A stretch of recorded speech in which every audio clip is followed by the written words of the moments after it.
দখল করে নেওয়া এটা জাহান্নামী মানুষদের স্বভাব। আজ ইন্ডিয়া যেটা করছে মুসলমানদের এই সম্পত্তিগুলো নিয়ে দেশ পর্যন্ত তারা নিয়ে নিচ্ছে। আজকে বাংলাদেশের সময় 12:30 থেকে কি আরম্ভ হয়েছে ইসরায়েল, আপনি দেখেছেন? মিথ্যা না, একেবারে টিভিতে দেখিয়েছে। অলরেডি দাবানলে হাজার হাজার বিঘা জমি, ফসল, গাছপালা সব পুড়ে ছারখার হয়ে যাচ্ছে। এদের এত উন্নত মেশিন, পানি দেওয়া বলেন, ঔষধ দেওয়া বলেন, বিষ দেওয়া বলেন, কত কিছু তারা ছিটাচ্ছে, কিছুতেই কিছু হচ্ছে না। কারণ এটা তো আর কেউ লাগিয়ে দেয়নি, এ লাগিয়েছে কে? কোন মানুষ যখন মানুষের উপর অত্যাচার করে তখন ওই মানুষটা আল্লাহর টার্গেট হয়ে যায়। আপনি কথা কোনোদিন শুনেছেন?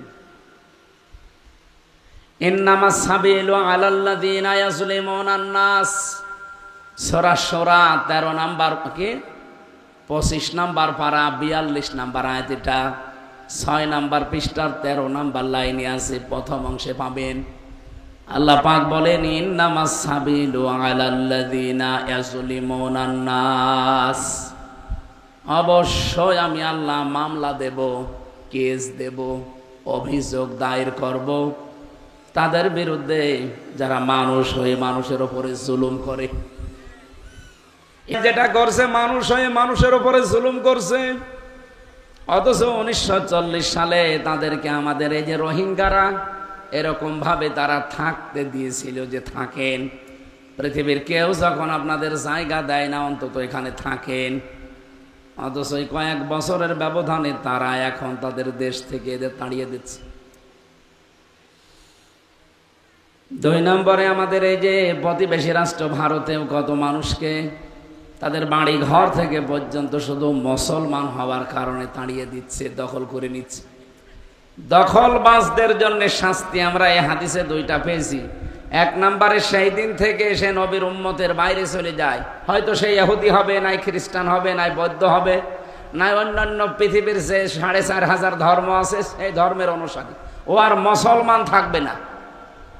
যারাই দখলবাজ, দখলদার, অন্যের জিনিস নিজের আয়ত্তে নিয়ে নেয় জোর করে, সে যেভাবেই হোক, চাঁদাবাজি করে হোক, ছিনতাই করে হোক, চুরি ডাকাতি করে হোক, আরো কত কায়দা কৌশল আছে ফাঁকি দিয়ে, অনেকে প্রতারণা করেও নিয়ে নেয়।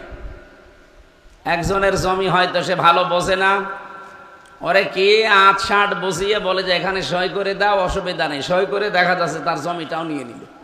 এরকম চালাক মানুষ দেশে নেই। আমরা নবীর হাদিসের এই প্রথম পয়েন্টে যেন কেউ না পড়ে যায়। আমি দেখতে পাচ্ছি বাংলাদেশে বহু মানুষ অলরেডি এই হাদিসের এই শাস্তির ভেতরে এখন আছে। তারা নামাজ পড়তে পারে কিন্তু নবীর উম্মত না, কারণ মুনাফিকরাও নামাজ পড়তো। এই কথা বলেন না কেন? তাও মুনাফিকরা নামাজ পড়েছে হামজার পেছনে, নবীর পেছনে। এই 7 গাছি না কি এলাকা, 7 গাছি মসজিদে না, ও নামাজ পড়েছে মসজিদে নববীতে, কাবা শরীফে।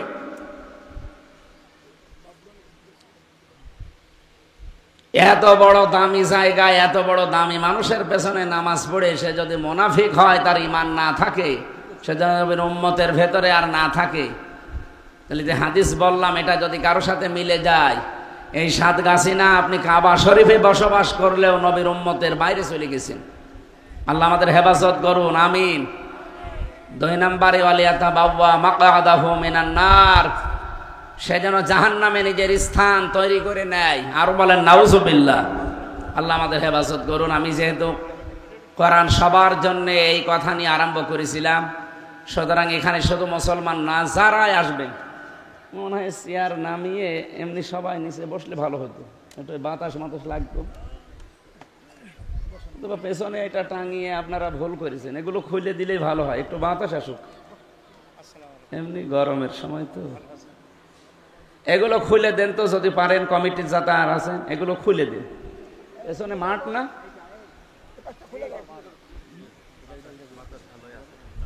পারলে খুলে দিন, একটু বাতাস আসুক। যেহেতু তাফসীরুল কোরআন মাহফিল, আমরা কোরআন কেন্দ্রিক কথা বলবো ইনশাআল্লাহ। এ মাহফিলের সম্মানিত সভাপতি, খুলনা বিভাগের কৃষক দলের সাংগঠনিক সম্পাদক আপনাদের এলাকার সন্তান, বিশিষ্ট সমাজসেবক বড় ভাই জনাব ওসমান আলী বিশ্বাস, আতালাল্লাহু উমরাহু ওয়া বারাকাল্লাহু ফি হায়াতি, বলেন আমিন। তার জীবনের যত ভালো কাজ আছে আল্লাহ যেন মঞ্জুর করেন। অন্যায় যে কাজগুলো মানুষ হিসাবে দুনিয়াতে হয়ে গেছে আল্লাহ যেন তার গাফফার নামের খাতিরে মাফ করে দেন। এ মাহফিলে এতক্ষণ যারা আলোচনা রাখলেন, আপনাদের এলাকার সন্তান জনাব মুফতি মাহফুজুর রহমান, জনাব মুফতি মনিরুজ্জামান যশোর, এবং মঞ্চে বসা আছেন অত্র এলাকার সর্বজন শ্রদ্ধাভাজন ব্যক্তিবর্গ, সামনে বসা মুসলমান ভাইরা, পর্দার আড়ালের সম্মানিতা মা এবং বোনেরা, প্রাণ প্রিয় ঝিনাইদহবাসী, আল্লাহর দরবারে নত শিরে শুকরিয়া আদায় করছি, যিনি আমাদেরকে দিনের বেলায় হাজারো কাজ কাম আমাদের ছিল সব বাদ দিয়ে কোরআনের কিছু কথা শোনা এবং বোঝার জন্য একটা সময় বের করে দিলেন। হাদিসে এসেছে পৃথিবীতে 3টা জায়গায় যদি কেউ সময় ব্যয় করে, সম্পদ ব্যয় করে, কিয়ামতে আল্লাহ যখন হিসাব আরম্ভ করবেন তখন এই সময়টা, এই সম্পদের হিসাব আল্লাহ নেবেন না। যে সময়টা আপনার দুনিয়াতে কোরআনের পেছনে ব্যয় হয়, হয় কোরআন শিক্ষায়, কোরআন প্রচারে, কোরআন প্রসারে, কোরআন কায়েমে, এর জন্য যদি আপনার সম্পদ খরচ হয়, সময় খরচ হয়, কিয়ামতে যখন আল্লাহ এই 70 বছর 60 বছরের হিসাব নেবেন দাঁড়িয়ে দাঁড়িয়ে, তখন এই সময়টা আল্লাহ বাইরে রাখবেন যে ওর হিসাব আর দেওয়া লাগবে না। আজকে যদি 1-1.5 ঘন্টা কোরআনের পেছনে আমরা ব্যয় করতে পারি কোরআনের একটা আয়াত বোঝার জন্যে, যখন জবাব আল্লাহ আরম্ভ করবেন আমাদের কাছে নেওয়ার, যদি 1-1.5 ঘন্টা জবাব আর দেওয়া না লাগে, আপনি টের পাচ্ছেন কত বড় উপকার হবে। দুদকে ধরলে মানুষ আমরা পাগল হয়ে যায়, তাও তো এদেরকে ঘোষ ঘাস দিয়ে এদিক ওদিক করা যায়। আর আল্লাহ যেদিন কিয়ামতের দিন আমাদেরকে দাঁড় করিয়ে হিসাব নেবেন, কিছু চলবে ওই জায়গায়? সুতরাং জীবনের হিসাব মেলানো বড় কঠিন জিনিস। এটা হযরতে ওমর রাদিয়াল্লাহু তাআলা আনহুর জীবনে পড়েছিলাম, উনি এই যে হিসাব দেওয়া, জবাব দেওয়া, এটা খুব ভয় পেতেন। রাষ্ট্রের দায়িত্বে আছেন, রাতের বেলা এশার নামাজ আদায় করে এই ল্যাম্প বলে না, হেরিকেন ল্যাম্প, বাতি যায় বলে, জয়তুনের তেল লাগিয়ে আগুন লাগিয়ে তিনি হিসাব করছিলেন। হঠাৎ করে দেশের প্রধান বিচারপতি ওই সময় হযরতে আলী রাদিয়াল্লাহু তাআলা আনহু, তিনি প্রবেশ করার জন্য অনুমতি নিলেন, সালাম দিলেন। পাশে এসে বসার পরে হযরতে ওমর জিজ্ঞাসা করলেন, প্রধান বিচারপতি আপনি এসেছেন, আপনার কি রাষ্ট্রের কোনো ব্যাপারে কথা বলবেন নাকি ব্যক্তিগত কোনো বিষয়ে? হযরতে আলী বললেন, না, আমার পারিবারিক জীবনের একটা ঝামেলা, সেটা আপনার কাছে আমি সলভ করতে চাই। সঙ্গে সঙ্গে যে জায়তুনের তেল দিয়ে বাতি জ্বালানো ছিল তিনি লিভিয়ে দিলেন। হযরতে আবু বকর আলীর মনটা খারাপ হয়ে গেল, কি আমি দেশের প্রধান বিচারপতির দায়িত্বে আছি, আমি এসেছি আজকে দেশের সর্বোচ্চ যিনি তার কাছে, আমারে দেখার পরে অন্তত আরো যা আছে, বিশেষ করে আলো আরো বেশি জ্বালানোর কথা, আর আমারে দেখে একটা আলো জ্বলছিল লিভিয়ে দিল, একটা কথা হলো। উনি নিজেকে অপমানিত বোধ করলেন। হযরত ওমর ডাক দিয়ে বললেন, প্রধান বিচারপতি আপনি মন খারাপ করবেন না, আমি কিন্তু প্রথমেই জিজ্ঞাসা করেছি যে আপনি এসেছেন কেন, রাষ্ট্রের কোনো কাজের কথা না ব্যক্তিগত? উনি নিজেই বললেন যে রাষ্ট্রের বিষয় না, আমার ব্যক্তিগত। আমি যে হিসাব করছিলাম এটা কিন্তু রাষ্ট্রের, জনগণের টাকার তেল, আমি জনগণের হিসাব করছিলাম, এই জন্যে তাদের বাতি জ্বালিয়েছি। আপনি এসেছেন নিজের বিষয় নিয়ে, জনগণের টাকায় তেল পুড়িয়ে নষ্ট করে আপনি পারিবারিক জীবনের কথা তো আমি শুনতে পারি না। বাতি লিভিয়ে দিলাম, এখন আপনার যত কথা আছে বলেন। পারিবারিক জীবনের কথা শেষ হয়ে গেলে আপনি চলে যাবেন, এরপরে আমি বাতি আবার লিভিয়ে জনগণের কাজ করব। হযরতে আলী বলেন, এই দিন থেকে হযরত ওমরের উপরে যা ছিল ভালোবাসা, সম্মান, শ্রদ্ধা আমার আরো বেড়ে গেল। দায়িত্বশীল মানুষগুলো যদি এইরকম হইতো, এদেশ থেকে টাকা পাচার হইতো। এই মানুষ যদি আমরা তৈরি করতে পারতাম, দেশে যে জনগণের টাকার, জনগণের সম্পদের হিসাব জনগণের জীবন দিয়ে করব। ব্যক্তিগত কোনো নিজের বিষয় হোক, দেখেন তো প্রধান বিচারপতি এসেছে ওই দেশের, তারপরেও তিনি রাজি না। ডাক দিয়ে বললেন, আলী মন খারাপ করবেন না, যেদিন থেকে দায়িত্ব নিয়েছি ওই দিন থেকে আমার মনে ভয়, কিয়ামতের দিন আল্লাহ পাক যখন তার সামনে আমারে দাঁড় করিয়ে জিজ্ঞাসা করবে, সঠিক জবাব পাইটো পায় আমি দিতে পারবো কিনা এখনো মিলাতে পারিনি। তাদের জীবনটা পরিচ্ছন্ন হয়ে আজ তারা তারার মতো ঝলঝল করছে কেন? তারা যে অমর হয়ে আছে এই সমস্ত কাজের কারণে। আপনি কি মনে করেন তারা নামাজ আপনার সাথে খুব বেশি পড়েছে এই জন্যে? না। রোজা আপনার সাথে বেশি রেখেছিল? না। এই যে কিয়ামতের এই ভয়গুলো তাদের জীবনকে এমন পরিচ্ছন্ন করে দিয়েছিল, পৃথিবীর সামনে তারা আজ দৃষ্টান্ত হয়ে আছে। যেই মানুষই তাদেরকে অনুসরণ করে অতটুকু না, যতটুকুই করতে পারবে ওই মানুষকে আল্লাহ চিরন্তন করে দেবে। হয়তো 50-60 বছর পরে এখানে আমরা কেউ থাকবো না, সব মাটির নিচে চলে যাব। 100-150-200 বছর পরে এখানে আসলে হয়তো আপনাকে কেউ চিনবেও না। ওসমান সাহেব যদি 200 বছর পরে সাতগাছি আসে, ওই সময় যারা এখানে বসবাস করবে আল্লাহর কসম ওনাকে ঢুকতে দেবে না। কারণ ওই মানুষগুলো ওনাকে চেনে না, উনি ওদেরকে চিনবে না। উনি যদিও পরিচয় দেবে যে এই মাদ্রাসা, এই বাড়ি, এই যে সুন্দর বাড়িটা এটা আমি বানিয়েছিলাম, এখন নাই, কালের আবর্তনে তোমরা বাস করছো, তোমরা আমার ছেলের ছেলের ছেলের ছেলে হবা, আমার আত্মীয় স্বজন তোমরা। আমি আমার নিজেরটা হিসাব করে দেখেছি, আমার বাবার নাম রিয়াজউদ্দিন, তার বাবার নাম জাহান আলী, তার বাবার নাম নমাজ আলী, তার বাবার নাম আমি আর জানি না। আপনি জানেন আপনার বাবার নাম কি বলেন তো? তারপরে তারপরে তারপরে আর জানা আমারও 3 পুরুষই জানা আছে, এরপরে সাথে আমি আর জানি না। খুব বেশি হলে ওই যে নমাজ আলীর বাবা যিনি আমার দাদার দাদা, সে খুব বেশি হলো 100 বছর আগে মারা গেছে। বলেন তো সেই লোকটাকে আমি দেখিনি, আমি নমাজ আলীকেও দেখিনি, সর্বোচ্চ আমার দাদাকে দেখেছি। নমাজ আলীর বাবা মাত্র 100 বছর আগেও দুনিয়ায় ছিল। আমার কুষ্টিয়ার যে বাড়ি, যে ভিটা বিশাল, সব কিন্তু সেই বানিয়েছে। অথচ সেই লোকটা মাত্র 100 বছর পরে এখন আসলে আমার গ্রামের কেউ তারে চিনবে না, আমি নিজেতে চিনবই না। এমনকি সে যদি পরিচয় দেয় যে এখানে আমি আজকে থাকতে চাই, আল্লাহর কসম আমি থাকতেও দেব না। ভণ্ডামি করেন আপনি, কিসের নমাজ আলীর বাপ আপনি? আমি তো নমাজ আলীকে চিনি না। এইরকম পরিচয় দিয়েছেন আল্লাহ কোরআনে, দুনিয়া সম্পর্কে এইরকম পরিচয় দিয়েছে। অমাল হায়াতুদ দুনিয়া ইল্লা মাতাউল গুরুর। রব্বুল আলামিন বলেন, পৃথিবীর মানুষেরা খুব ভালো করে জীবন চালাও, দুনিয়া কিন্তু একটা ধোকার জায়গা, এটা পুরাটা একটা প্রতারণার জায়গা।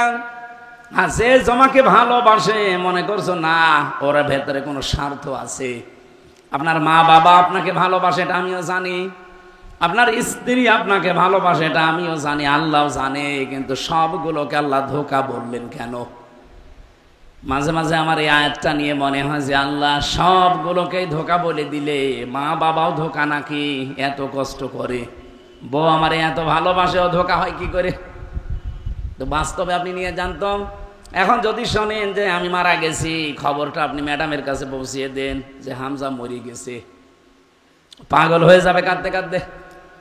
হয়তো পারে একেবারে 2-3 দিন 5 দিন খাওয়া দাওয়ায় হাফ করে দেবে, বন্ধই করে দেবে। দেখবেন 1 মাস পরে ঠিক স্বাভাবিক হয়ে গেছে। কি এটা কি বাস্তব না বানিয়ে বলছি? 100% সত্য। এইভাবেই তাফসিরে আছে। 100% 5 দিন 10 দিন 15 দিন 1 মাস পরে দেখবেন আবার সে তার মতো চলছে, স্বাভাবিক হয়ে গেছে। 4 মাস 10 দিনের ভেতরে দেখবেন তার বাবা অন্য জায়গায় বিয়েও দিয়ে দেবে। 7-8 দিন সংসার করে সে নিজেই কল দিয়ে বাবাকে বলবে, আব্বা হামজা তো আর কি ছিল, এখন যারে পেয়েছি হামজার চাইতে 100 গুণ ভালো মানুষ। আমি কি খারাপ ছিলাম? এই হচ্ছে দুনিয়া। আল্লাহ বারবার আমাদের কোরআন শরীফে আমি মনে হয় এইরকম আয়াতই বেশি পেয়েছি, আমাল হায়াতুদ দুনিয়া ইল্লা মাতাউল গুরুর। পৃথিবীর পুরা জমিন এটা ধোঁকা, প্রতারণা। সুতরাং এই ধোঁকার পেছনে থেকে নিজের আসল জীবন যেটা চোখ বন্ধ হওয়ার পরে শুরু হবে, এটা যেন ভুলে যেও না। আমরা এই জায়গায় অনেকে পাগলামি করি না, এই জায়গায় পাগলামি করা যাবে না। যাতে মাতাল হলেও তালে ঠিক থাকা লাগবে, আমার আসল জিনিস যেন নষ্ট না হয়ে যায়।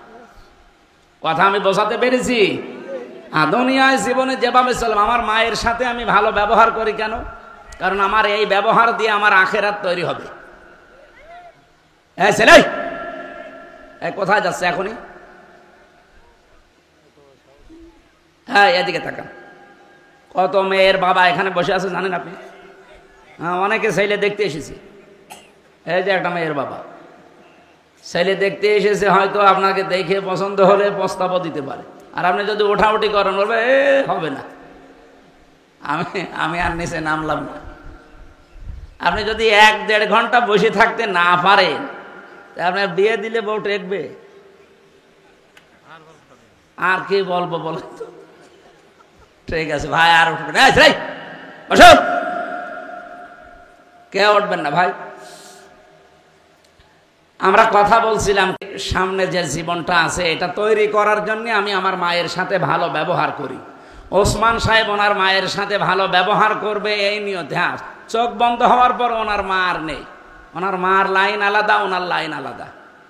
কিন্তু এই ভালো ব্যবহারটা দিয়ে ওনার পরবর্তী জীবনের সুখ, শান্তি, অশান্তি সব তৈরি হবে এই আচরণের উপর। হোসনা, মানুষের সাথে যে কথা বলো এটা যদি হাসি মুখে হয় তাহলে সাদগা দেওয়ার সওয়াব হয়। আর মা বাবার সাথে কেউ যদি হাসি মুখে কথা বলে তাহলে সে যেন নফল হজ করার সওয়াব পায়। আমি আমার স্ত্রীর হক আদায় করি এই কারণে, কারণ চোখ বন্ধ হয়ে গেলে তার রাস্তা আর আমার রাস্তা পুরা আলাদা। ফাইদা নুফিখা ফিস-সূর ফালা আনসাবা বাইনাহুম ইয়াওমাইযিন ওয়ালা ইয়াতাসালুন। নসবের বহুবচন আল্লাহ আনসাব দিয়েছেন। যেই দিন ফুৎকার দেওয়া হবে সিংহায়, তার মানে আপনার মরণ যেদিন আরম্ভ হবে, ওই দিন থেকে যত রকমের সম্পর্ক ছিল দুনিয়ায়, আল্লাহ বলেন সব শেষ, কারো সম্পর্ক আর বাকি নেই। যত রকমের সম্পর্ক বলেন, দলীয় সম্পর্ক হয়, আত্মীয়তার সম্পর্ক হয়, আরো যত রকমের সম্পর্ক আপনারা দুনিয়ায় বানান, আল্লাহ বলেন সব আমি কাট করে দেব। ইয়াউমাইযিন ওয়ালা ইয়াতাসালুন, এমনকি মরণের পরে কেউ আপনার সম্পর্কে কিছু জিজ্ঞাসাও করবে না। আয়াতের তাফসীর পড়তে গিয়ে বেশি কোনো মানুষ কিয়ামতে যদি একটা নেকির জন্য জান্নাতে যেতে না পারে, আল্লাহ তার সুযোগ দেবেন, যা তোর আপনজন যারা আছে তার কাছে। লোকটা সর্বপ্রথম যাবে তার মায়ের কাছে। মুফাসসির বলেন 500 বছর পর্যন্ত মায়ের পা ধরে পড়ে থাকবে। 500 বছর পরে মুখের উপরে লাথি দিয়ে বলবে দূর হয়ে যা, কে তুই, পরিচয় তোর আমি জানি না। বলেন নাউজুবিল্লাহ। আখিরাতের কথাগুলো নবীজি ওই 1500 বছর আগে ওই মানুষগুলোকে শুনিয়েছিলেন, যারা চুরি করত, ডাকাতি করত, ছিনতাই করত, জেনা করত, মানুষের সম্পদ কেড়ে নিত। কিন্তু জগৎ যেহেতু আর একটা আছে, ওখানে আমার আসল জীবনের হিসাব নিকাশ শুরু হবে। এটা যার ভেতরে জড় যত দৃঢ়ভাবে তৈরি হয়েছিল, তার জীবন কিন্তু তত বেশি পরিচ্ছন্ন হয়েছিল। আমি একজনের নাম বললাম, হযরত ওমর। কি চিন্তা নিয়ে রাষ্ট্র চালিয়েছিলেন বলেন তো? যে একজন রাষ্ট্রের প্রধান বিচারপতি এসেছে তার কাছে, তারপরও তিনি রাজি না রাষ্ট্রের সম্পদ অবৈধভাবে ব্যয় করতে। এটা তার কাছে অবৈধ মনে হচ্ছে। আমার দেশটা দাঁড়িয়ে যেত। আমি মালয়েশিয়া ছিলাম কয়েকদিন আগে, তাদের দেশ 2004 সাল থেকে দাঁড়িয়ে গেছে। দুইটা বিষয়, আমি অনেকগুলো মানুষের সাথে মিশেছি ওই দেশে, দুইটা বিষয় তারা কম্প্রোমাইজ করে না, খুব কঠিন। 1 নম্বরে দুর্নীতি। যে কোনো জায়গায় যদি দুর্নীতির গণগন্ধ পায়, যার দ্বারা হবে তার কোনো বিচার নেই, সঙ্গে সঙ্গে মেরে ফেলবে। খাদ্যে একবার ভেজাল পেয়েছিলাম, জমার দিন দেখলাম তার বিচার হচ্ছে। ওখানে তো বড় বড় মসজিদের যারা খতিব, ও দেশে যদিও ইসলামী আইন 100% চলে না, তারপরও বড় বড় মসজিদের, বাংলাদেশে যেমন বাইতুল মুকাররম, ওই দেশে সর্বোচ্চ মসজিদের ইমাম যারা, তারা মন্ত্রীর মর্যাদা এবং প্রধান বিচারপতির মর্যাদা নিয়ে চলে। ওরা যা রায় দেবে ওইটাই ফাইনাল। আমি জমার দিন ওখানে ছিলাম, একটা বিচার দেখলাম, উনি খাদ্যে ভেজাল দিয়েছেন, ধরা পড়ে গেছে। ওই যে বিচার করবে, কেস করবে, রায় দেবে, এসব না, শুধুমাত্র প্রমাণ হওয়ার সঙ্গে সঙ্গে দেখলাম মাত্র 3 দিনের ভেতরে তার বিচার শেষ, বিদায় করে দিলে। যে দুনিয়ায় থাকার তোর আর কোনো অধিকার নেই, কারণ এই খাদ্যে ভেজাল দিয়ে আল্লাহর বান্দারা এই খাবার খাবে, তাদের কিডনি নষ্ট হবে, পেট নষ্ট হবে, শরীর নষ্ট হবে। তুই মানুষ হত্যা করার তালিকায়, কারণ মানুষ হত্যা এইভাবেই মানুষ করে। তুই তো ধীরে ধীরে মানুষকে মৃত্যুর দিকে ঠেলে দিচ্ছিলি। এ বাংলাদেশে বহু মানুষ এরকম নেই, নিজের সম্পদ নিজের সন্তানকে খাওয়াতে চায় না, ঔষধ মিশানো, এই বিষ মিশানো, এই ফরমালিন দেওয়া খাবার। অন্যের মানুষ আসে তখন বিক্রি করে দেয়। আমাদের দেশটা যদি সত্যি এতটুকু একটু কঠোর হতে পারতাম। এই কুষ্টিয়া বিশ্ববিদ্যালয়ের সাবেক এক ছাত্র, বাড়ি রাজশাহী বাগমারা, আব্দুল জব্বার মন্ডল, ম্যাজিস্ট্রেট, আমাদের শ্রদ্ধাভাজন বড় ভাই, উনি এখন ঢাকাতে আছে। এই যে খাদ্যে ভেজালের অভিযানে মাঝে মাঝে দেখবেন নামে। আমার মাঝে মাঝে চিন্তা হয় যে এরকম যদি 100 জন বাংলাদেশে একটু মন থেকে কাজ করার সুযোগ পেত, এই দেশে খাদ্যে ভেজাল দেওয়ার কোনো মানুষ পাওয়া যেত না, ভয়তে মানুষ ভালো হয়ে যেত। মালয়েশিয়া দাঁড়িয়ে যাওয়ার পেছনে কারণ 2টা। 1 নম্বরে এইরকম কিছু পেলে তারে আর বাঁচিয়ে রাখে না। 2 নম্বরে তারা খুব পরিষ্কার পরিচ্ছন্ন, কোনো জায়গায় একটা ময়লা নেই। অথচ এই দেশের চাইতে মালয়েশিয়া প্রায় 5 ডবল বড়, এত বড় বিশাল দেশ। তারা যদি দাঁড়িয়ে যেতে পারে, আমরা দাঁড়াবো না মানে? আমাদের দেশে তাদের চাইতে সম্পদ কোটি গুণে বেশি। কিছু না থাকলেও সবচাইতে বড় সম্পদ আমরা মানুষ। কথা বলেন না কেন? তারা এত বড় বিশাল দেশ, মাত্র মানুষ 3 কোটি।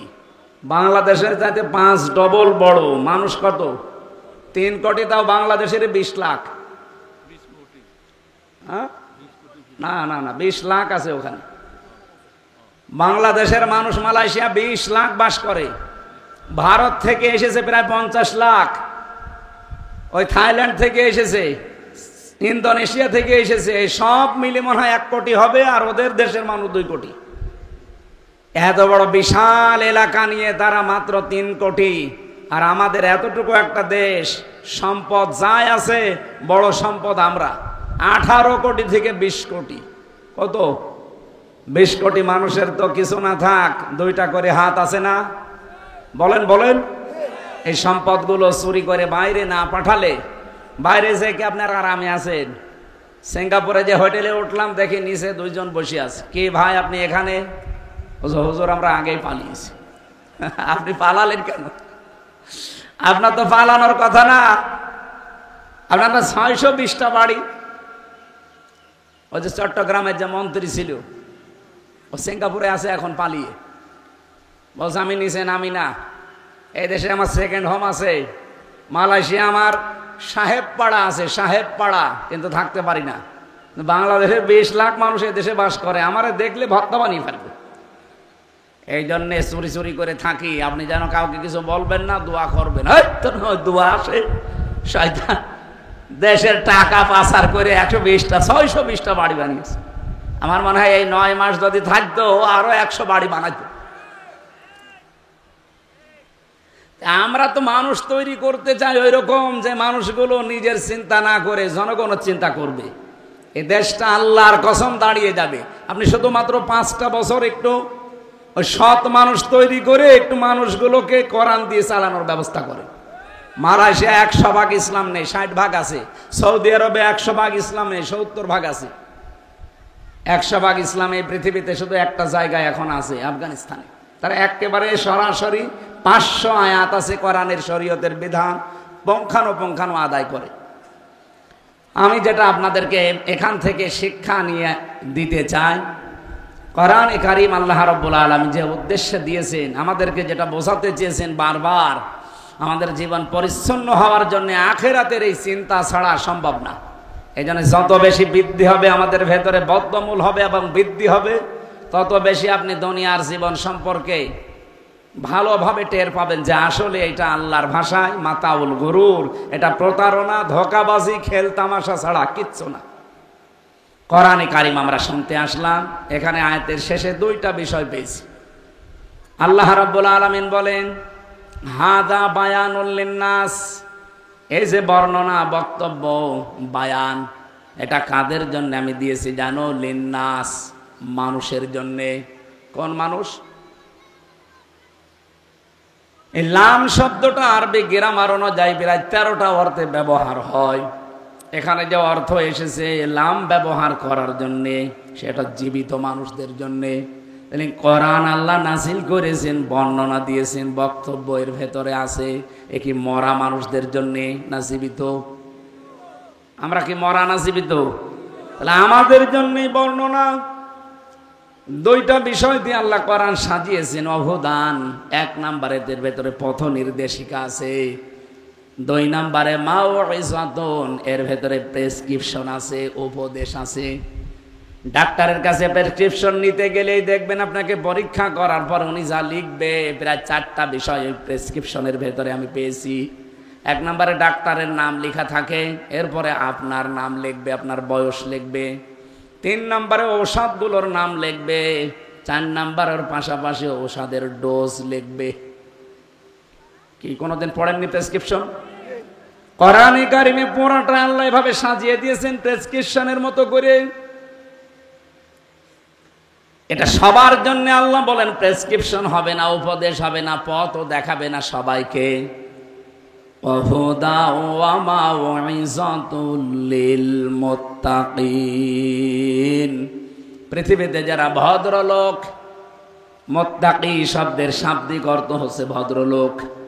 দুনিয়ায় যে মানুষগুলো ভদ্রলোক তাদের জন্য আল্লাহ এই 2টা জিনিস দিয়ে কোরআন সাজিয়েছেন, বর্ণনা দিয়েছেন। বলেন সুবহানাল্লাহ।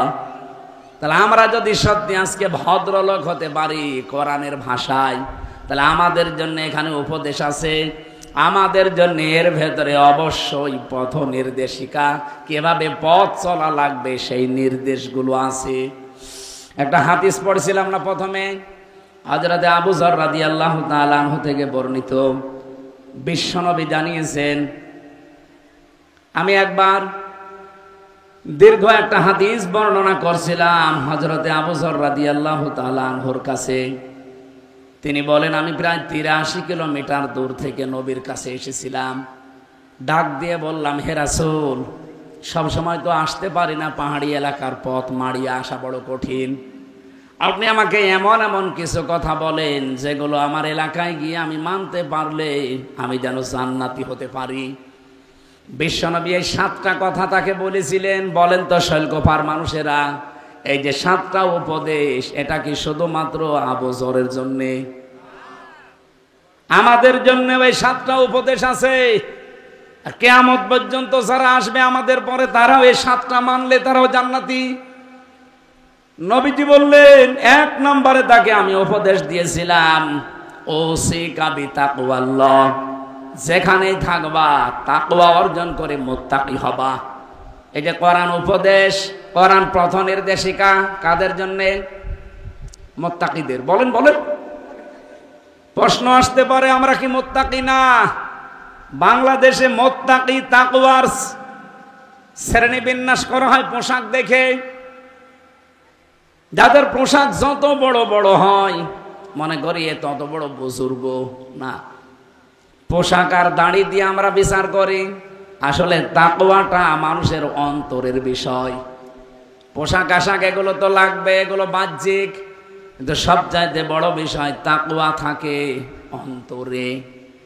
আপনার এই অন্তর যদি তাকওয়া তৈরি না হয়, আল্লাহর ভয় তৈরি না হয়, আপনি যদি আকাশ দিয়ে উড়িয়েও যান, আপনি বুজুর্গ না, আপনি বেজিরগু। কিসের বেজি চেনেন না? হযরত আবু যর বলেন, প্রথমে তিনি আমাকে বললেন, ওসিকা বিতাকওয়াল্লাহ, আমি তোমাকে উপদেশ দিচ্ছি এলাকায় গিয়ে তাকওয়া অর্জন করবা। তাকওয়া কি?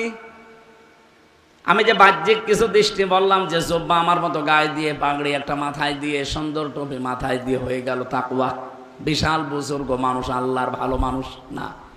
তাকওয়া শব্দের শাব্দিক অর্থ হচ্ছে আল্লাহর নিষিদ্ধ কাজগুলো জানার পরে যদি মন চায় ঘৃণা করে ছেড়ে দেওয়ার নাম তাকওয়া। আমি আবার বলছি, এক কথায় জবাব, আল্লাহর নিষিদ্ধ কাজ, হ্যাঁ নিষিদ্ধ জিনিসের প্রতি মানুষের সেই জন্ম থেকেই টান বেশি। এই নিষিদ্ধ জিনিসের উপরে মানুষের টান যতই হোক, যখন আপনি ঘৃণা করে এই কাজ থেকে নিজেকে বাঁচিয়ে রাখতে পারবেন, তখন মনে করবেন আমার তাকওয়া তৈরি হয়েছে। আমার অফিসে ৩-৪ জন আমরা কাজ করি, সবাই ঘুষ খায়, তারা আনন্দে থাকে, সুখে আছে, বাহ্যিক দৃষ্টিতে দেখতে মনে হয় ভালোই চলছে। আমারও মন চায়, আমারও অভাব আছে, আমারও চাহিদা আছে, প্রয়োজন আছে, কিন্তু কাজটা যেহেতু নিষিদ্ধ, আমি শুধু ছেড়ে দেয়নি। পায়খানা দেখলে যেমন ঘৃণা করি, ঘুষ খাওয়াকে ওই রকম ঘৃণা করি। এটার নাম তাকওয়া। এটার নাম কি? এলাকার সবাই টাকা ছেড়ে রাখে সুদের উপরে, আমিও ছাড়তে পারি। ১,০০০ টাকা দিলে ১০০ টাকা বেশি দেবে নাকি? এলাকায় নেই?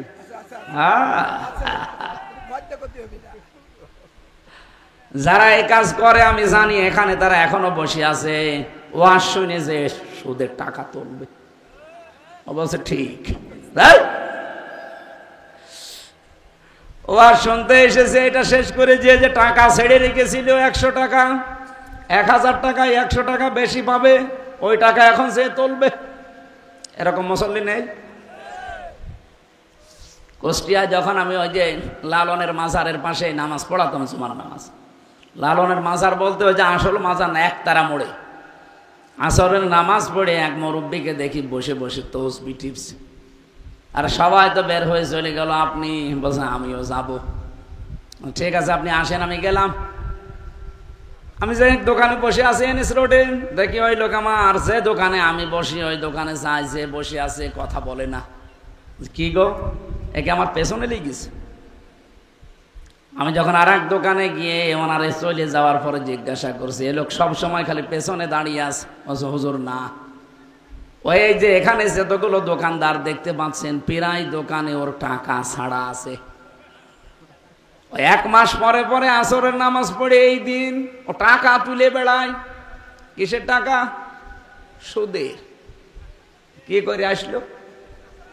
আসরের নামাজ, নামাজ পড়ে মোনাজাত করে এখন টাকা তুলছে। এটা হালাল হবে?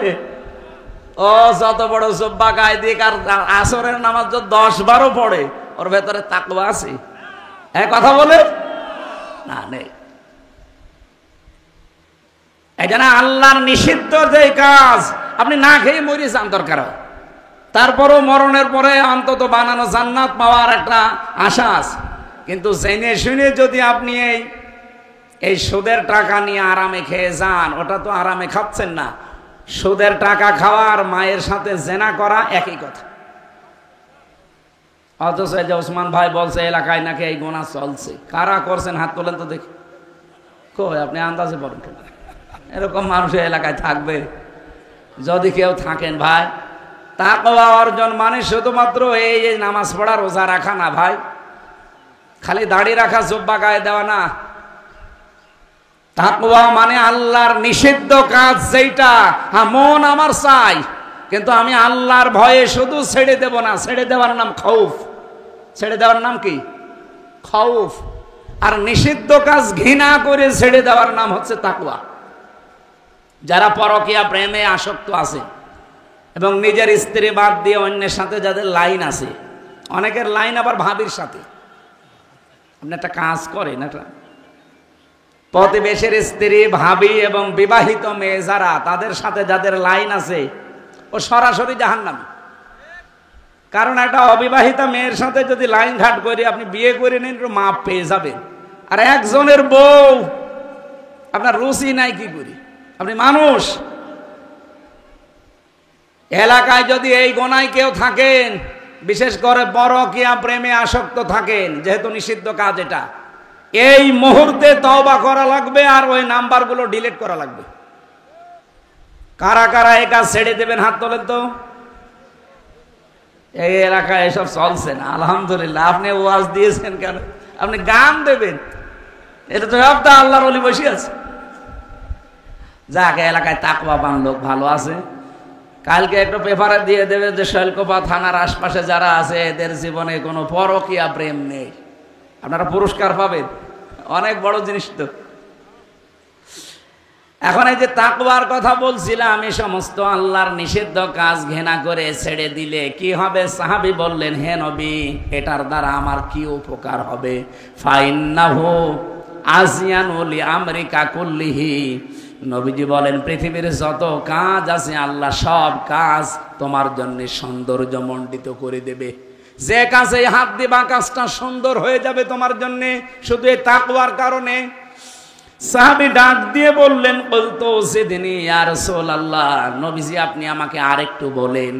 বিশ্ব নবী বলেন, আলাইকা বিতিলাওয়াতিল কোরআন ওয়া যিকরিল্লাহি আযজা ওয়া জাল্লা।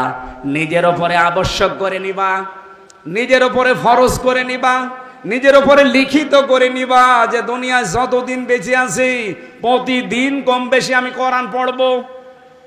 এটা আজকে থেকে নিয়ত করা যায় না? যতদিন বেঁচে আছি এক আয়াত হলেও প্রতিদিন আমি পড়বই।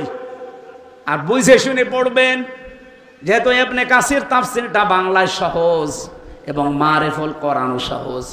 প্রতিটি মুসলমানের ঘরে ঘরে আমার ইবনে কাসিরটা থাকা আমার মনে হয় জরুরি।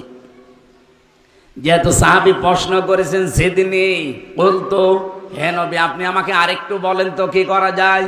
নবীজি বললেন, আলাইকা বিতিলাওয়াতিল কোরআন, নিজের উপরে আবশ্যক করে নাও, প্রতিদিন তুমি কোরআন পড়বা।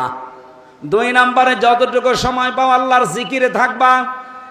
এখান থেকে একটা মাসলা বের হয়, সব সময় যদি কোনো মানুষ তার জহব্বার সাথে আল্লাহর জিকিরটা জারি রাখতে পারে, নারী হোক আর পুরুষ হোক, পাক থাকেন আর না পাক থাকেন, অযু থাক আর না থাক, সব সময় মনে, সব সময় জহব্বায় মুখে এই শব্দটা জারি রাখবেন, লা হাওলা ওয়ালা কুওয়াতা ইল্লা বিল্লাহ। আমি নিজে যতটুকু পারি এটা আমার মনে আসলেই মুখে চলতে থাকে।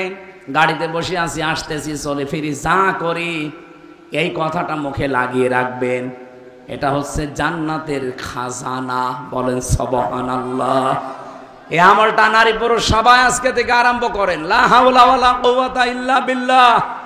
যেদিন আল্লাহ মিজানে আপনাকে পাল্লা নেকি আর বদি আপনাকে ওজন দিতে থাকবে, এই লা হাওলা ওয়ালা কুওয়াতা যাদের জীবনে বেশি পড়া হয়েছে এবং এর উপরে যাদের জীবন চলবে, ওই মানুষগুলোর পাল্লা আমার আল্লাহ নিজে ভারী করে দেবে।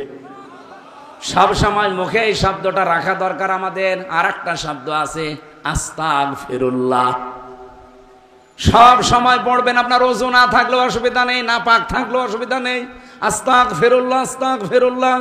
এই জিকিরটা তেলাওয়াতে কোরআনের উদ্বুদ্ধ করছি। মাদ্রাসা বানিয়েছেন এই কোরআন শিক্ষা দেওয়ার জন্যে। যারা বানিয়েছিলেন হয়তো তারা আজ নেই, বিদায় নিয়ে চলে গেছে তারা। তাদের উনি বানিয়েছে, অন্তত ওনার যে সমস্ত আত্মীয় স্বজন, বাবা মা, আত্মীয় স্বজন যারা দুনিয়া থেকে বিদায় নিয়েছে, যত মানুষ এখানে তেলাওয়াত করছে, প্রতিটি অক্ষরের বিনিময়ে নেকিগুলো আল্লাহ তাদের কবরে যেন পৌঁছিয়ে দেন। বলেন আমিন। সাহাবী বললেন, হে নবী, এই 2টা কাজ করলে আমার কি উপকার হবে? বিশ্ব নবী বলেন, ফাইন্নাহু যিকরুল্লাকা ফিস সামা ওয়া নূরুল্লাকা ফিল আরদ। আসমানে আল্লাহ বিশেষ বিশেষ জায়গায় তখন তোমারে নিয়ে আলোচনা করবে। আপনি কথা টের পাচ্ছেন কি বললাম? বাংলাদেশের প্রধান উপদেষ্টা ডক্টর মোহাম্মদ ইউনূস, উনি যদি আজকে আমারে নিয়ে আলোচনা করে তার মন্ত্রিসভায়, তার উপদেষ্টা পরিষদে যদি বলে আমির হামজা নামে একজন আছে, তাকে কালকে নিয়ে আসো, কিছু কথা বলবো, আমার মনে হয় কানে আওয়াজ আসার সঙ্গে সঙ্গে আমি পাগল হয়ে যাব। একটা অস্থায়ী, কি স্থায়ী, একটা অস্থায়ী বাংলাদেশের প্রধান উপদেষ্টা যদি আমার মতো মানুষ নিয়ে আলোচনা করলে আমি আনন্দে পাগল হয়ে যাই। তামাম পৃথিবীর মালিক যিনি, উনি বলছেন আমি তোরে নিয়ে আমার বিশেষ জায়গায় আলোচনা করি। নূরুল্লাহ কাফিল, আর জমিনে চলতে ফিরতে যত আলোর প্রয়োজন হবে ওই আলোগুলোর ব্যবস্থা আমি আল্লাহ নিজে করে দেব। আলো মানে অন্ধকার, চলতে গিয়ে আলো লাগে। এই পৃথিবীর জমিন চলতে গিয়ে অনেক অন্ধকারের পথ আছে, এই অন্ধকারের পথগুলোকে মাড়িয়ে চলার জন্য আলো লাগবে। ওই আধ্যাত্মিক আলোগুলো আল্লাহ আপনাকে নিজে দান করে দেবে। সাহাবী বললেন, সিদিনী বলতো ইয়া রাসূলুল্লাহ, নবী আপনি আমাকে আরেকটু বলেন। বিশ্ব নবী বলেন, আলাইকা বিতুলিস সামতি, অধিকাংশ সময় যদি কাজকর্ম না থাকে, প্রয়োজন না থাকে, কথা বলবা না, চুপ করে থাকবা। এই অভ্যাসটা আমাদের নেই। চার দোকানে বসলে কিছু মানুষ আছে আন্দাজে গেছায়, কোনো কাজ নেই, কোনো কাম নেই, কোনো উপকার নেই, আন্দাজে গেজাতে আছে। এই যে বেশি যারা কথা বলে এদেরকে আমরা বাসাল বলি। কথা বেশি বললে ভুল হওয়ার সম্ভাবনা নেই। এটা দামি জিনিস না হলে নবীজি উপদেশ দিতেন না। ডাক দিয়ে বললেন, আলাইকা বিতুলিস সামতি, নিজের ওপর এটা আবশ্যক করে নাও যে কোনো কাজ কাম যদি না থাকে, প্রয়োজন না হয়, চুপ করে থাকবা। অনর্থক কোনো কথা, অনর্থক কোনো কাজ করতে যাবা না। সাহাবী বললেন, হে নবী, এটা করলে আমার কি উপকার হবে? ফাইন্নাহু মাতরাদাতুল লিশায়াতিন ওয়া আউনুল লাকা আলা আমরি দীনিকা। এক নম্বরে শয়তানের ওয়াসওয়াসা থেকে আল্লাহ তোমাকে বাঁচিয়ে দেবে। দুই নম্বরে পৃথিবীর যত কাজ কারবার আছে এই কাজগুলো আমার আল্লাহ নিজের পক্ষ থেকে সহজ করে দেবে। অনেক বড় বড় কথা বলছিলেন সাহাবীর কাছে। তিন নম্বরে উনি ডাক দিয়ে বলেন, বলতো সিদিনী ইয়া রাসূলুল্লাহ, হে নবী আপনি আমাকে আরেকটু কিছু বলেন। বিশ্ব নবী ডাক দিয়ে বললেন, ইয়াকা ওয়াদ্দিহাকা, সাবধান থাকবা, আন্দাজে হাসবা না। এই যে বেকার কিছু মানুষ হাসাহাসি করে, কোনো কাজ নেই, কাম নেই, আপনি হাসতে পারেন, কিন্তু কাজের জন্য যদি হয় তাও তো মৃদু হাসি যেটাকে তাবাসসুম বলা হয়। অট্ট হাসি যেটা আন্দাজে, এই যে কিছু ডাক্তার এই তথ্যটা ছড়িয়েছে, কারা ছড়িয়েছে আমি জানি না, যে যারা বেশি বেশি হাসে তাদের হার্ট ভালো থাকে। এটা কোরআনের পুরা বিপরীত কথা। আন্দাজে যারা অট্ট হাসি দেবে তাদের এই যে পরের হাদিসের পরের শব্দ। সাহাবী বললেন, হে নবী, বেশি বেশি হাসলে কি হবে আমার? ফাইন্নাহু ইয়ামিতুল কলবা ওয়া ইয়াযহাবু বিনুরিল ওয়াজহি। এক নম্বরে তোমার ক্ষতি হয়ে যাবে এই দুনিয়া থেকে, তোমার যে কলব আল্লাহ দিয়েছিল কলব মরে যাবে। আর ডাক্তার নাকি বলে যে বেশি বেশি হাসলে নাকি কলব, আত্মা, এরপরে আর কি আছে, হার্ট নাকি ভালো থাকে। এটা মিথ্যা কথা, আরো আপনার হার্ট নষ্ট হয়ে যাবে। বিনা কারণে যদি কেউ অট্ট হাসি দেয়, আন্দাজে হাসতেই থাকে। নবীজি বলেন, আমি নবী, তোমরা নবী না। আমি যা দেখি তোমরা দেখতে পাও না। আমি যা দেখি যদি সত্যি তোমরা দেখতে পেতে, জীবনেও কোনোদিন হাসতে না, সারা জীবন কাদা লাগতো। ফালিয়াদহাকু কলিলা ওয়া লাবকু কাসীরা জাযাম বিমা কানু ইয়াকসিবুন। বেশি বেশি আমার বান্দাদেরকে হাসতে মানা করো, বলো যদি সময় পায় সে যেন অপরাধের কথা চিন্তা করে খণ্ডন করে। অসংখ্য বাবা, সেই আমলটাও আমাদের ভেতরে নিয়ে আসা দরকার। রাতের বেলা যখন সবাই ঘুমিয়ে পড়ে, নিজের অপরাধগুলো স্মরণ করে উঠবেন, একটা লম্বা সেজদা দিয়ে একটু কান্নার চেষ্টা করেন, দেখবেন একটা আলাদা শান্তি পাবেন। এটাকে বাংলায় বলা হয় অনির্বচন সুখ। এটা কিনতে পাওয়া যায় না। অপরাধের কথাগুলো স্মরণ করে রাতের বেলা সবাই ঘুমিয়ে আছে, যদি একটা লম্বা সেজদা দিয়ে আপনি কেঁদে ফেলতে পারেন যে আল্লাহ মাফ করার জন্য তুমি ছাড়া আর কেউ নেই, আমি ভুল করে ফেলেছি। মনের অজান্তে যখন চোখ দিয়ে পানি বেয়ে বেয়ে পড়বে, একটা আলাদা শান্তি আল্লাহ আপনাকে। এটা আমি জেলখানায় পেয়েছিলাম এই 3 বছর। যেতে এমনি কান্না চলে আসতো, সে দুঃখে হোক কষ্টে হোক। আর রাতের বেলা তো নিস্তব্ধ, সবাই ঘুমিয়ে গেছে, শুধু কারারক্ষী আমার সামনে দাঁড়িয়ে পাহারা দেয়। গভীর রজনীতে এমনিতে তো গোনা গোনা করার কোনো সাহস নেই বা পদ্ধতিও নেই, ওই জায়গাও নেই গোনা করার। রাতের বেলা যখন দেখেছি গভীর রজনীতে একা একা উঠে কোরআন শরীফ তেলাওয়াত করার মাধ্যমে কন্দন চলে আসতো। পরে দেখি আজানের আগে একটা আলাদা সুখ আল্লাহ নিজে আমাকে দিয়ে দিয়েছে। এটা এখন আর পাওয়া যায় না, কেন এখন তার ওঠাই হয় না। সময় পেলে এই কাজটাও করা দরকার। কান্না এটা আল্লাহর কাছে অনেক দামি জিনিস। ঠিক আছে। সাহাবী বলেন, হে নবী আপনি আমাকে আরেকটু বলেন। বিশ্ব নবী বলেন, কলিল হাক্কা ওয়া ইন কানা মুররান, হক কথা বলবা সব সময়, যদিও তিতা লাগে, খারাপ লাগে। সাহাবী বলেন, এটার দ্বারা কি হবে? বিশ্ব নবী বলেছিলেন, না এখানে ওয়া ইন কানা মুররানের পর আর কোনো শব্দ পাচ্ছি না। এই হাদিসের ব্যাখ্যা পড়তে গিয়ে আমি দেখেছি, যেহেতু নবীজির উপকারের কথা আর বলেন না, যে হক কথা বললে যদিও তিতা লাগে, খারাপ লাগে বলবা, এর উপকার কি, নবীজি কিছু বলেন না। যারা হাদিস ব্যাখ্যা করেন তারা বলেন কত উপকার, এটা দুনিয়া আখেরাতে বলে শেষ করা যাবে না। হক কথা বললে সর্বনিম্ন উপকার হবে এই পৃথিবীর সৃষ্টি জগতের ভেতরে আপনার প্রতি একটা আলাদা মহব্বত আল্লাহ তৈরি করে দেবে।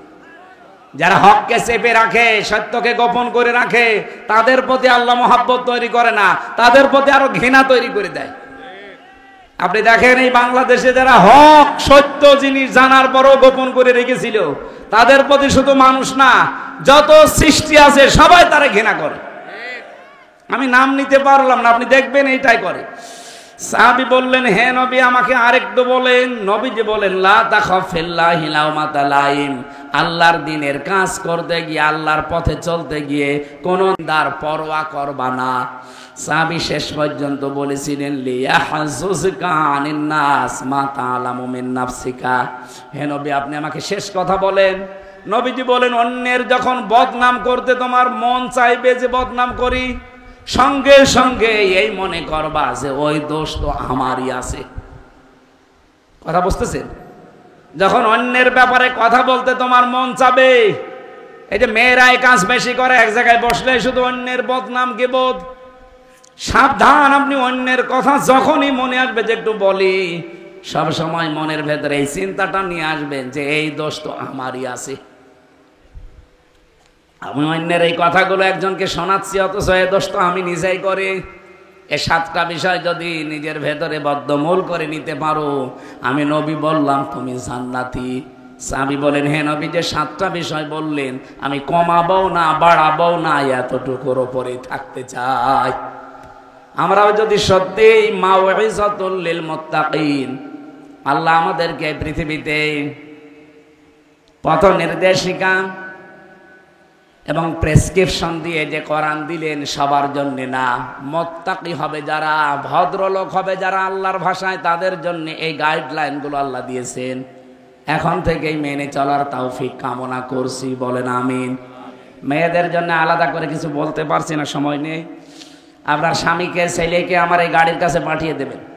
মোনাজাতের পরে আপনাদের লিখিত একটা বই নিয়ে এসেছি, জেলখানায় লিখেছিলাম পারিবারিক জীবনে যে সমস্যা, দাম্পত্য কলহ এবং সমাধান কি করে করা লাগে। নিজের মেয়েকে এগুলো পড়ান, স্ত্রীকে পড়াবেন, ওই গাড়িতে আছে। মোনাজাতের পরে নিয়ে যান, কাজে লাগবে ইনশাআল্লাহ। আল্লাহুম্মা আমিন। লা হাওলা ওয়ালা কুওয়াতা ইল্লা বিল্লাহিল আলিয়্যিল আযীম।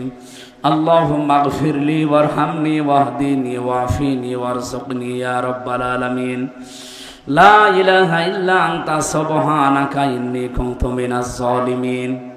সারাটা জীবন অপরাধ করে জীবনটা নষ্ট করে ফেলেছি। হাত ওঠায় কথা বলবো ভয় করে, লজ্জা করে। পেছনের দিকে তাকালে জাহান্নামের আগুন ছাড়া কিচ্ছু দেখতে পাই না। আল্লাহ তাআলা আমাদের পেছনের অপরাধের দিকে তাকালে তোমার মাফ করতে হয়তো ইচ্ছে করবে না। তোমার রহমতের দিকে তাকাও, তোমার এই গফর আর গফফার নামের দিকে তাকিয়ে আজকে পুরা অপরাধগুলো মাফ করে দাও। সাত্তার নামটা নিয়েছো, দুনিয়ায় আমাদের অপরাধ যেভাবে গোপন করে রেখেছো, কেউ টের পায় না, কেউ জানিও না। অনেকে কিয়ামতে তো কোটি কোটি মানুষ থাকবে, সবার সামনে ওপেন করে দিয়ে আমাদেরকে অপমান করো না। তোমার এই সাত্তার নামের ওসিলায় আমাদের জীবনের অপরাধগুলো তুমি আল্লাহ গোপন করে দিও। আজকে কোরআন শুনতে এসে যতটুকুই বুঝেছি, প্র্যাকটিক্যাল লাইফে আমল করার তৌফিক দাও। বিশেষ করে কোরআনের এই আয়োজনে যিনি আঞ্জাম দিয়েছেন, শ্রদ্ধাভাজন বড় ভাই জনাব ওসমান আলী বিশ্বাস, যার জীবনের যত ভালো কাজ আছে তুমি আল্লাহ কবুল করো। মানুষ হিসাবে তো অন্যায় করেছে, শয়তানের ধোকায়, ওগুলো আজকেই মাফ করে দাও। তার শ্রদ্ধাভাজন পিতা মাতা যারা দুনিয়া থেকে বিদায় নিয়েছে, বিশেষ করে আলহাজ আব্দুল গফর, তার স্ত্রী সহ ওই মানুষগুলোকে কবরে তুমি মেহেরবানি করে জান্নাতুল ফেরদাউস দিয়ে দাও। এই মাদ্রাসায় তোমার যে বান্দারা কোরআনে কারিম তেলাওয়াত করে প্রতিটি অক্ষরের 10টা নেকি তার খবরে পৌঁছিয়ে দাও। তার পরিবারস্থ লোকদের জন্য দোয়া চেয়েছে, ভাই বোন আত্মীয় স্বজন স্ত্রী পুত্র যা তাদের দিয়েছো সই সালামতে রাখো। যে বাড়িতে এসে বসেছিলাম বাড়ির ওপরে তোমার রহমত নাজিল করো, আসমান জমিনের বালা মুসিবত থেকে আমাদেরকে বাঁচাও।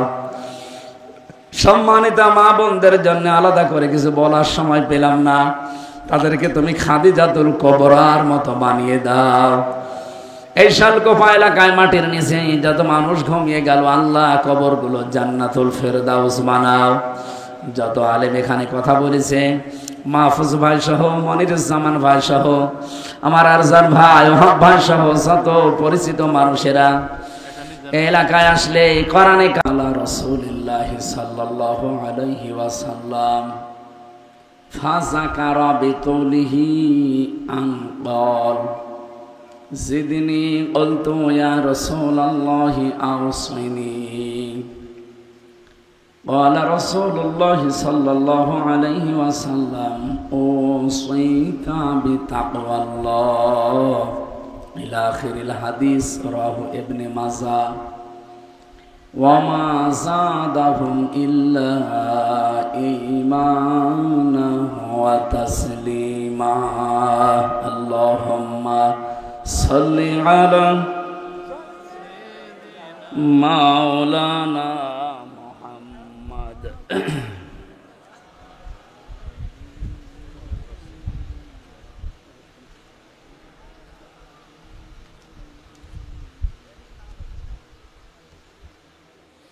আলহামদুলিল্লাহ।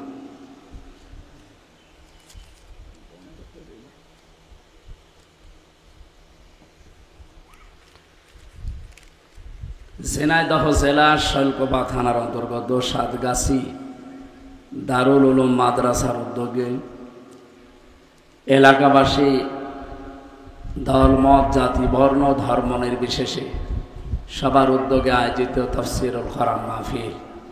কারণ কোরআনে কারিম এটা শুধু মুসলমানদের ধর্মীয় গ্রন্থ নয়। আমি যে আয়াত পড়লাম, হাযা বায়ানুল লিন্নাস, আল্লাহ তাআলা বলেন যত কথায় কোরআনে দিয়েছি সব মানুষের জন্য। সুতরাং অন্যান্য ধর্মের যারা এলাকায় বাস করেন বা এই শৈলকুপা থানায়, এই ঝিনাইদহ জেলায় আছেন, আপনারা মানুষ যেহেতু, আপনাদের জন্য আল্লাহর কালাম এই কোরআনে কারিম। ওয়াইন আহাদুম মিনাল মুশরিকিনা ইস্তাজারাকা ফাজিরহু হাত্তা ইয়াসমা'a কালাম আল্লাহ সুম্মা আবলিগহু মা'মানা। আল্লাহ তাআলা বলেন, হে নবী, যদি মুশরিকরাও কোরআন শুনতে আসে নিরাপদে তাদের শোনার ব্যবস্থা করে দেবেন, আর যখন শোনা হয়ে যাবে এরা যেন নিরাপত্তার সাথে বাড়ি যেতে পারে সেই ব্যবস্থাও আপনি করবেন। সাম্প্রদায়িক সম্প্রীতির সর্বোচ্চ দৃষ্টান্ত এই পৃথিবীতে ইসলাম দেখিয়েছে। আগস্টের 5 তারিখের পর থেকেও বাংলাদেশে আমরা অনেক কিছু দেখলাম। সাম্প্রদায়িক সম্প্রীতি যে এই পর্যায়ে বাংলাদেশে আছে এটা বিশ্ব দেখে আশ্চর্য হয়ে গেছে। কিন্তু যারা এই 54 বছর মানুষদেরকে শুনিয়েছে, জানিয়েছে, বিশ্বের মোড়লদের কাছে এটা রেকর্ড হচ্ছে, তো সারা দুনিয়া যাচ্ছে। মানুষ এখানে 2 জন 5 জন ব্যাপার না, এখানে যদি মানুষ নাও থাকে তা অসুবিধা না। কারণ ওরা যারা ভিডিও করছে না, ওর সামনে পেছনে 2 লাখ মানুষ দিয়ে দেবে, এমন যোগ্যতা ওদের আছে। এই জন্য এটা যেহেতু সারা দুনিয়ায় এখনো লাইভ চলছে, সারা পৃথিবীর বিভিন্ন বাংলা ভাষাভাষী যারা আছে সবাই শুনতে পাচ্ছে। সবাইকে উদ্দেশ্য করে বলছি, এই 54 বছর এই বাংলাদেশ নিয়ে যত মিথ্যা তথ্য ছড়িয়েছে আমাদের প্রতিবেশীরা, বিশেষ করে উগ্রপন্থী হিন্দুরা, ওরা অলরেডি দাঙ্গা তৈরি করে দিয়েছে ভারতে। মানুষের ভেতরে বিভেদ তৈরি করে ওরা যা আরম্ভ করেছে, আমার মনে হয় এই মোদি নামে লোকটাকে থামানো উচিত বিশ্বের মানুষের। নয়তো এই মানবতা ধ্বংস করার জন্যে ও যা আরম্ভ করেছে বেশি দিন লাগবে না এই পৃথিবী ধ্বংস হতে। আমাদের এই দেশ সম্পর্কে সবচাইতে বেশি মিথ্যা কথা ছড়িয়েছে তারা, যে এই দেশে সাম্প্রদায়িক সম্প্রীতি নেই, সংখ্যালঘুদের উপরে নির্যাতন হয়। আপনি বলেন তো, আগস্টের 5 তারিখের পর থেকে এপ্রিলের এই 24 তারিখ পর্যন্ত, এটা প্রায় 9 মাস হয়ে যাচ্ছে, কোন হিন্দুর বাড়ি ঘর কেউ আগুন দিয়েছে এ প্রমাণ আছে? কয়েকদিন আগে যশোর বেনাপোল দিয়ে মাগর আর 2 জন হিন্দু যাচ্ছিল, ওই যে মলম সাংবাদিক আছেন একজন, কি যেন নাম, ময়ূখ রঞ্জন, এরকম কিছু শয়তান আছে, এরা ওদেরকে জিজ্ঞাসা করছে যে আপনার মেয়েকে ধর্ষণ করা হয়েছে, আপনার বাড়ি ঘরে আগুন দেওয়া হয়েছে, আপনি এই বলেন সামনে আমাদের মিডিয়ায়, আমরা এটা ছড়াবো। ও ধমক দিয়ে বলছে, ওই এরকম মিথ্যা কথা বলবো কোন কারণ? আর 8.5 মাস আমরা সব চাইতে অন্তত স্বর্গে আছে, হিন্দুদের দিয়েও বলাতে পারছি না। তে আমরা সাম্প্রদায়িক সম্প্রীতি নিয়ে বসবাস যতটুকু করছি এটা কোরআনের বরকতে, কারণ কোরআনে কারিম জানিয়েছে লাকুম দীনুকুম ওয়ালিয়া দীন লা ইকরাহা ফিদ্দীন, যে ধর্মের ব্যাপারে কোনো বাড়াবাড়ি নেই, যে যারটা মানবে সে যেন নিরাপত্তার সাথে মানতে পারে। এই জন্য অন্য ধর্মের মানুষেরা যদি বাংলাদেশে যারা আছেন কোনো চিন্তা করবেন না, এ দেশ যেমন আমাদের, আমরা 92% মুসলমান, তাতে কি আপনারা 4-5 ভাগেও সমস্যা নেই। এই দেশে যেই জন্ম নিয়েছে সে দেশের বৈধ নাগরিক, কিন্তু আমরা যাদেরকে প্রতিবেশী মনে করতাম ওরা কি আরম্ভ করেছে দেখতে পাচ্ছেন। এনআরসির মাধ্যমে বহু মুসলমানের নাগরিকত্ব পর্যন্ত তারা ক্যান্সেল করে দিয়েছে। এখন মুসলমানদের দেওয়া ওয়াকফ করা হাজার হাজার বিঘা সম্পত্তি, কোনটা মাদ্রাসায়, যে মাদ্রাসার জন্য যিনি দান করেছেন, যারাই দিয়েছেন, এটা তাদের বাপ দাদার সম্পত্তি ছিল, তারা ওয়াকফ করে দিয়েছেন, দান করে দিয়েছেন, নাকি এখন নিজের আর আছে এটা কারো? এটা দেশ, এই পৃথিবী, বাংলাদেশ যদি স্বাধীন থাকে, এই মাদ্রাসা চলবে নবীর ঘর অনুযায়ী, যদি কিয়ামত পর্যন্ত এ দেশ থাকে, কিয়ামত পর্যন্ত চলবে। তো মুসলমানদের দেওয়া এই যে হাজার হাজার বিঘা সম্পত্তি, মাদ্রাসা, মসজিদ, খানকা, গোরস্থান, ঈদগার নামে ওয়াকফ করা ছিল, ওরা এখন সে আইনটা বাতিল করে দিয়ে অবৈধ আইনের মাধ্যমে সবগুলো এখন দখল করে নিচ্ছে। আমি গতকালকে মনে হয় যখন আমার গাড়াগঞ্জে একটা অনুষ্ঠান ছিল, ওই জায়গায় বলেছিলাম আজকের যে হাদিস বর্ণনাকারী সাহাবী হযরতে আবু যর, উনিও কালকে ওই হাদিস বর্ণনাকারী ছিলেন। তিনি বলেন, মানিদ্দা মা লাইসা লাহু ফালাইসা মিন্না ওয়ালিয়াতাবাওয়া মাকআদাহু মিনান নার, যে জিনিস যার না সে যদি দখল করে নেয়, সঙ্গে সঙ্গে সে আমি নবীর দল থেকে বের হয়ে যায়। নবীর দল মানে কি? নবীর উম্মত। দল মানে কি? বলেন বলেন। যে জিনিস আপনার না, ওটা যদি আপনি জোর জবরদস্তি করে দখল করে নিয়ে নেন, নিজের আয়ত্তে রাখেন, যেই দিন এই কাজ করবেন ওই দিন আপনি আর নবীর উম্মতের ভেতরে নেই, আপনি বের হয়ে গেছেন। এ বাংলাদেশে কি এরকম কেউ করেনি? আপনারা কি কবরস্থানে আছেন? জবাব দেন না কেন? এরকম বাংলাদেশে কেউ করেছে না করে নাই? আপনি বলেন তো, আপনি নামাজ পড়তে পারেন, রোজা রাখতে পারেন, আপনি হজ করে এসেছে, আপনার দাড়ি বড় বড়, তাতে কি? আপনি কিন্তু নবীর উম্মত আর নেই, কারণ অন্যের জিনিস আপনি দখল করে নিয়েছেন। হ্যাঁ, এখানে শুধু ঠিক বলা ঠিক না, এর ভেতরে আর একটা কথা আছে। আর একটা কথা কি টিকায় আছে, এটা যারা ব্যাখ্যা করে, বিশ্লেষণ বোঝে, তাদের জন্য এই লিখেছে মুহাদ্দিসিন ইকরাম, যা যদি কোনো জিনিস আপনার থাকে, আপনার দখলে ছিল, সেটা কেউ নিয়েছিল, এখন ওইটা যদি আপনি আবার নিয়ে নেন, ফেরত পান, তাহলে এই শাস্তির আওতায় আপনি থাকবেন না। এই হাদিস তো আমি এখন নিজে বানালাম না, এই হাদিস আমি বানালাম না। এই এদিকে তাকান, এদিকে তাকান, রিভাব দেন তো, রিভাব দিয়ে রাখেন। এই আপনি কথা বন্ধ করে এদিকে যতটুকু শোনা যায় শুনে। যে জিনিস আপনার নিজের ছিল, আপনার নিজেরই জিনিস, কিন্তু সেটা হারিয়ে গিয়েছিল, দখল হয়ে গিয়েছিল, কেউ নিয়েছিল, সেটা যদি আপনি এখন ফেরত পান, নিয়ে নেন, তাহলে এই হাদিসের যে শাস্তি, এর আওতায় আপনি নেই। এর শাস্তি কি পেলাম? যে আপনি নবীর উম্মত থাকেন না, বের হয়ে চলে গেছেন। এ বাংলাদেশে বহু ঘটনা এরকম আছে, যে জিনিস আমার নিজের ছিল আমি আবার নিজে ফেরত পেয়েছি, তাহলে এই শাস্তি আমার জন্য না। কিন্তু যেটা আমার না, ওইটা যদি আমি নিজের দখলে নিয়ে, বাবা শাহজালাল সব হালাল, এই চরিত্র যাদের ছিল বা যাদের আছে, আপনি এখনই তাওবা করেন আর যার জিনিস তার ফেরত দেন। কারণ এর দ্বিতীয় কথা আরো মারাত্মক, ওয়ালিয়াতাবাওয়া মাকআদাহু মিনান নার, সে যেন জাহান্নামে নিজের একটা স্থান তৈরি করে নিল। বলেন নাউযুবিল্লাহি মিন যালিক। সুতরাং দখলদারিত্ব